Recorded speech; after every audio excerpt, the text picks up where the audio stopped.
السلام علیکم ناظرین، میں ہوں آپ کا ہوسٹ نعمان شاہ۔ ناظرین، پاکستان میں اس پارلیمانی سسٹم کے اندر کیسے اسلام کی ریٹ بحال کی جا سکتی ہے، اس پر میں پہلے بھی بہت ساری ویڈیوز بنا چکا ہوں۔ اگر آپ ہمارے چینل پر وہ ویڈیوز دیکھیں تو آپ کو سارا نقطہ نظر آسانی سے سمجھ آ جائے گا۔ میرا زیادہ تر جو نقطہ زیر بحث ہوتا ہے وہ علماء کرام اس اہم کام میں کیا کردار ادا کر سکتے ہیں، اس پر میں نے زیادہ وضاحت کی ہوئی ہے۔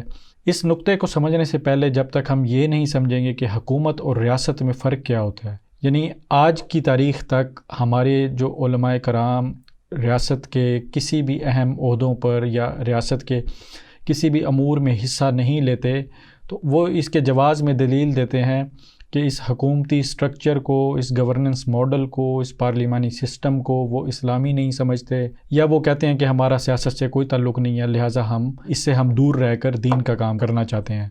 تو اس کو سمجھنے کے لیے ریاست اور حکومت کا فرق سمجھنا ضروری ہے۔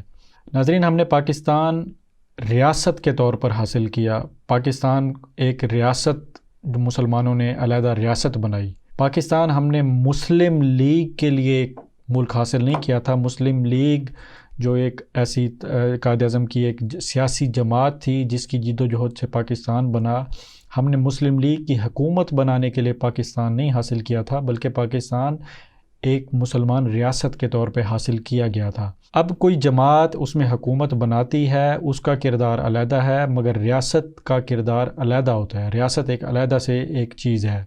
جب ہمارے علماء کرام نے، مشائخ عظام نے پاکستان بنانے میں مسلم لیگ کی حمایت کی، تو ان علماء نے اصل میں ریاست پاکستان کی حمایت کی، ریاست پاکستان کے وجود میں آنے کے لیے یہ ساری جد و جہد کی۔ جب ریاست بن گئی، اب اس میں کوئی بھی حکومت بناتا ہے، کوئی بھی جماعت حکومت بناتی ہے، وہ چاہے مذہبی جماعت ہے یا نان ریلیجیس پولیٹیکل پارٹی ہے، حکومت میں شراکت دار نہ ہونا، حکومت کا عہدے دار نہ ہونا ایک علیحدہ سے مسئلہ ہے۔ اگر آپ اس میں حصہ نہیں بھی لیتے مگر آپ ریاست کے تو عہدے دار بن سکتے ہیں، یعنی آپ ریاست کے شراکت دار تو بن سکتے ہیں، ریاست کے سٹیک ہولڈرز تو بن سکتے ہیں۔ اگر آپ عملی سیاست میں حصہ نہیں لیتے تو کم از کم ریاست پاکستان میں اسلام کی ریٹ بحال کرنے کے لیے اپنا کردار تو ادا کریں، جیسے ہمارے علماء اور مشائخ عظام نے پاکستان بنانے کے لیے اپنا کردار ادا کیا۔ تو پھر بعد میں ہم نے وہ کردار کیوں چھوڑ دیا؟ ہم کس طرح ریاست کو حکومت کے مرہون منت چھوڑ سکتے ہیں، یعنی حکومت ریاست کو جس طرف مرضی ہے لے جائے، ہمیں اس سے کوئی فرق نہیں پڑتا۔ ہم ریاست میں اپنا حصہ ضرور ڈالیں۔ اب کرنٹ سینیریو میں کیا ہو سکتا ہے، جیسے میں نے پہلے ویڈیوز بھی بنائی کہ اگر ہم سیاست میں حصہ نہیں بھی لیتے، ہم ایک آئینی اسلامی ادارہ بنا دیں، کیونکہ جو پاکستان کی کرنٹ ورکنگ ہے، جو پاکستان ایک ریاست جو پاکستان کی چل رہی ہے، وہ اس پارلیمانی جمہوری سسٹم کے اندر اداروں کی صورت میں ورک کرتی ہے، جیسے فوج کا ادارہ ہے، پارلیمنٹ کا ادارہ ہے، پھر ہمارے پاس جوڈیشری کا ادارہ ہے، قانون نافذ کرنے والے اور ادارے ہیں، صحت کا ادارہ ہے، تعلیم کا ادارہ ہے، معیشت کا ادارہ ہے۔ تو اس طرح پاکستان ایک ریاست کام کر رہی ہے۔ اب اس میں حکومت کوئی بھی آتی ہے، وہ مذہبی ہوتی ہے، سیکولر حکومت آتی ہے، یا اہل حکومت ہوتی ہے، نا اہل حکومت آتی ہے، کرپٹ حکومت آتی ہے، ایماندار حکومت آتی ہے، ریاست نے آگے بڑھنا ہی بڑھنا ہے، ریاست کے اداروں نے کام کرنا ہی کرنا ہے۔ آپ حکومتی عہدے دار اگر نہیں بننا چاہتے، ریاست کے عہدے دار تو بنے نا، یعنی اسلام کا ایک اگر ادارہ ہو جہاں پہ علماء کرام بیٹھیں، علماء کرام ریاست کی ڈائریکشن طے کریں، تو حکومتیں اگر اسلامی نہیں بھی ہوں گی تب بھی ریاست اسلام کی راہ پر گامزن ہوگی۔ ناظرین، یہ یاد رکھیں کہ 1400 سال تک جو ہماری حکومتیں قائم رہیں، ان میں حکومتیں ضرور کرپٹ ہو سکتی ہیں، یعنی کہ سلاطین آئے وہ ضرور کرپٹ ہو سکتے ہیں، مگر ریاستیں ہمیشہ اسلامی ہی رہی ہیں۔ یعنی 1922 تک، خلافت عثمانیہ کے خاتمے تک، آخری ریاست بھی اسلامی ریاست ہی کہلائے گی، کیونکہ وہاں پر بھی رٹ اسلام ہی کی بحال تھی۔ تو جب ہم حکومتوں کو ضرور کرٹیسائز کر سکتے ہیں مگر ریاست تو اسلامی ہی تھی وہ۔ اب دیکھیں، اب کرنٹ سینیریو میں کیا ہو رہا ہے کہ اب حکومت کوئی بھی آتی ہے، کوئی بھی حکومت اسلام کا نعرہ لگاتی ہے، جیسے عمران خان صاحب نے کہا کہ میں ریاست مدینہ بناتا ہوں۔ اب کئی لوگ یہ اسی دھوکے میں آ گئے، یا واقعی ایسا ہے کہ عمران خان صاحب اسلامی ریاست بنا رہے ہیں، تو عمران خان صاحب اب ریاست کے جتنے بھی معاہدے کریں گے، بینگ گورنمنٹ آف پاکستان، یعنی کہ پاکستان کے حکومت ہوتے ہوئے تحریک انصاف کوئی بھی معاہدے کرتی ہے دوسرے ممالک سے، جیسے سی پیک کا مسئلہ چل رہا ہے، کوئی معاشی معاہدے کرتی ہے، کوئی ٹریڈ معاہدے کرتی ہے، کوئی فارن پالیسی کے معاہدے کرتی ہے، تو وہ حکومتی پالیسی کے معاہدے ہوں گے۔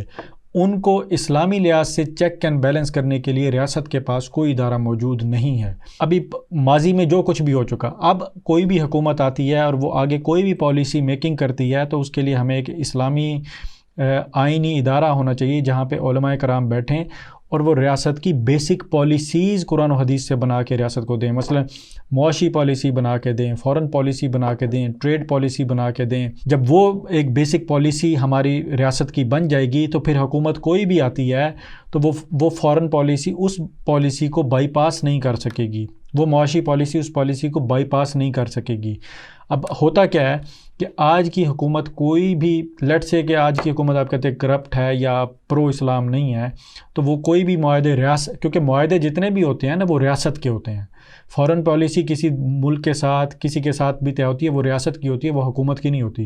حکومت صرف ان معاہدوں پہ دستخط کرتی ہے۔ تو آج کی حکومت اگر کوئی بھی معاہدہ ایسا کر لیتی ہے، مثال کے طور پہ سی پیک کے اندر کوئی ایسی چیزیں ہیں یا کوئی بھی ایسا معاہدہ کر لیتی ہے، آئی ایم ایف کے ساتھ اس نے ایسے معاہدے کر لیے ہیں جو اسلام کے خلاف ہیں، کل کو اسلامی حکومت آ بھی جاتی ہے، یعنی علماء کرام مثال کے طور پہ واضح اکثریت سے جیت کے پارلیمنٹ میں پہنچ بھی جاتے ہیں، تو وہ کیسے اس ریاستی پالیسی کو ختم کر سکیں گے؟ یعنی کہ ریاست کو ڈیمیج تو نہیں کریں گے، تو وہ اسی پالیسی کو چلنے دیں گے، انہی معاہدوں کو۔ آج اگر ہم ایک ریاستی آئینی ادارہ بنا لیتے ہیں اور ہم ریاست کی پالیسی کے طور پہ تمام پالیسیز قرآن و حدیث سے بنا کے ایک ریاست کی تمام حکومتوں کو دے دیتے ہیں، کوئی بھی حکومت آتی ہے کہ آپ نے کوئی بھی معاہدہ کرنا ہے باہر سے یا کوئی بھی آپ نے سٹیپ لینا ہے تو وہ ان پالیسیز کے ماتحت ہوگا، تو اس سے یہ ہوگا کہ آنے والی حکومتیں کوئی ایسے معاہدے نہیں کر سکیں گی جو اسلام کے خلاف ہوں گے۔ جیسے اب فرانس میں جو گستاخانہ خاکوں کا مسئلہ آیا، اگر یہ ہماری ریاستی پالیسی ہوتی کہ کوئی حکومت بھی اپنے اور معاہدوں کو یا اور ایگریمنٹس کو بچانے کے لیے ان پر کمپرومائز نہیں کرے گی تو آج ہماری حکومت کھڑی ہوتی اس کے خلاف۔ مسئلہ یہ ہے کہ کوئی ریاستی پالیسی طے نہیں ہے، اسلامی پالیسی طے نہیں ہے ہمارے پاس۔ ہم حکومتی پالیسی کو یہ سمجھ رہے ہیں، ہم یہ سمجھ رہے ہیں کہ جب تک اسلامی حکومت نہیں آئے گی تو ریاست اسلامی نہیں بن سکتی۔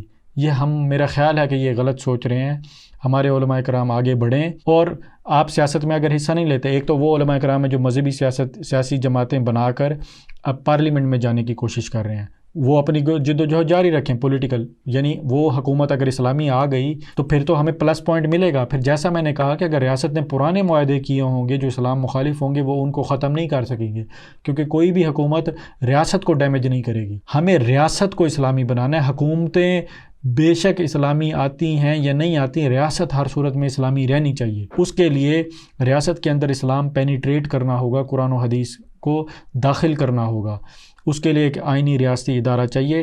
اس وقت کرنٹ موجودہ صورتحال میں اسلامی نظریاتی کونسل صرف پارلیمنٹ کو قانون سازی کے لیے اپنی سفارشات بھیج رہی ہے، اس کے علاوہ ریاست میں اسلام کی ریٹ بحال کرنے کے لیے کوئی ادارہ موجود نہیں ہے۔ ایک نقطہ یہ بھی سمجھیں، لیٹ سے کہ آج کوئی حکومت اسلامی آ جاتی ہے، کیونکہ یہ اس کرنٹ ڈیموکریٹک سسٹم میں ایک اپوزیشن کا بھی کردار ہوتا ہے، تو جو اس حکومت کی اپوزیشن ہوگی، اب اس نے یہ نہیں دیکھنا کہ یہ جو حکومت پالیسی لائی ہے یہ تو بڑی اسلام کے حق میں ہے، اس نے اس کی مخالفت ہی کرنی ہے، یعنی کہ اسلام حکومتوں اور اپوزیشن کے درمیان سیاست کے طور پر استعمال ہوگا۔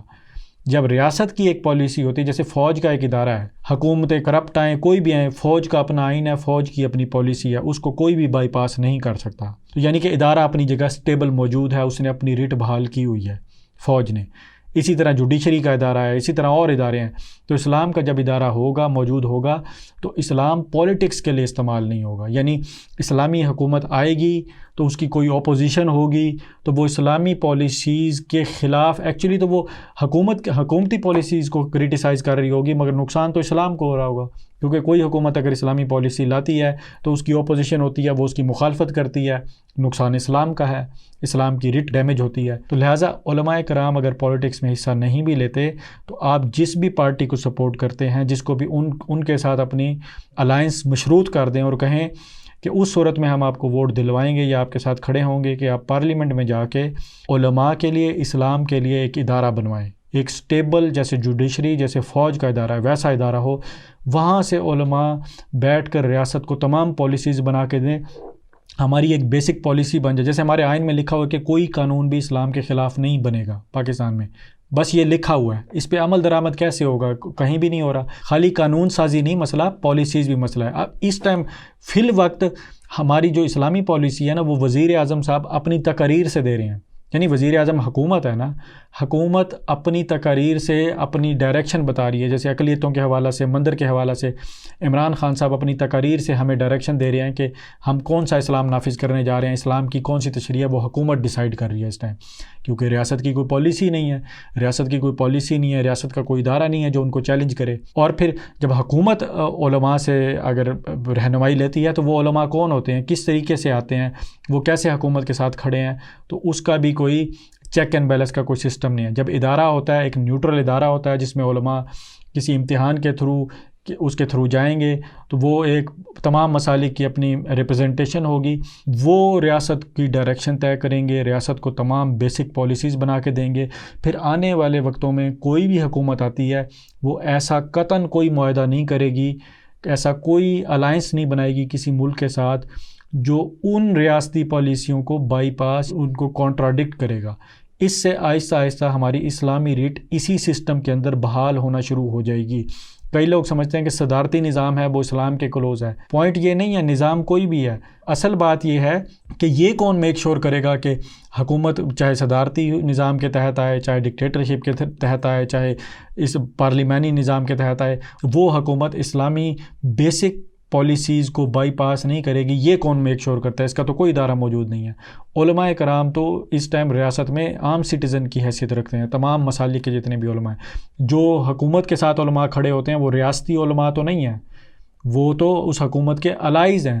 یعنی ان کو بھی ہم انہی نظر سے دیکھیں گے جس نظر سے ہم حکومت کو دیکھتے ہیں. لہٰذا 1400 سال تک ہمارے علماء ریاست کے عہدیدار رہے ہیں، حکومتی عہدیدار نہیں. یہ ذہن میں رکھیں. ہم نے ریاست میں بیوروکریسی کے طور پہ علماء کو جاب دینی ہے، اور وہ اسی صورت میں ہوگی جب علماء کا ایک ادارہ ہوگا، اسلامی ادارہ ہوگا. اب دیکھیں ہمارے علماء جو سیاست میں حصہ نہیں لیتے، ٹھیک ہے، وہ سیاست میں حصہ نہ لینا حکومت میں نہ آنے کی نفی ہے، مگر ریاست میں تو اپنا کردار ادا کریں نا.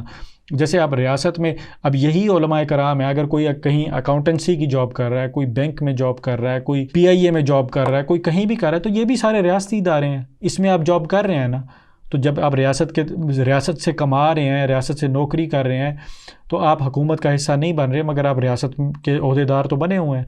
تو اس لیے ایک اسلامی ادارہ بنا کے وہ علماء جو سیاست میں نہیں جا رہے وہ مشروط کر دیں اپنی حمایت حکومتی آپ سے ووٹ لینے والوں کے ساتھ، کہ ہمیں ایک ادارہ بنا کے دیں جو سپریم اتھارٹیٹیو ادارہ ہو، اس کے پاس قوت نافذہ ہو، اس کے پاس طاقت ہو، وہ ریاستی پالیسیز بتائے اور وہ حکومت کا چیک اینڈ بیلنس اور سینسر کرے ہر معاملات میں. اس سے ہم آنے والے تمام معاہدے، ٹریڈ معاہدے، اپنی فارن پالیسیز، اپنے الائنسز، اور ہمیں کس اسلامی بلاک میں جانا ہے، وہ وہاں سے ڈائریکشن حکومتوں کو آئے گی.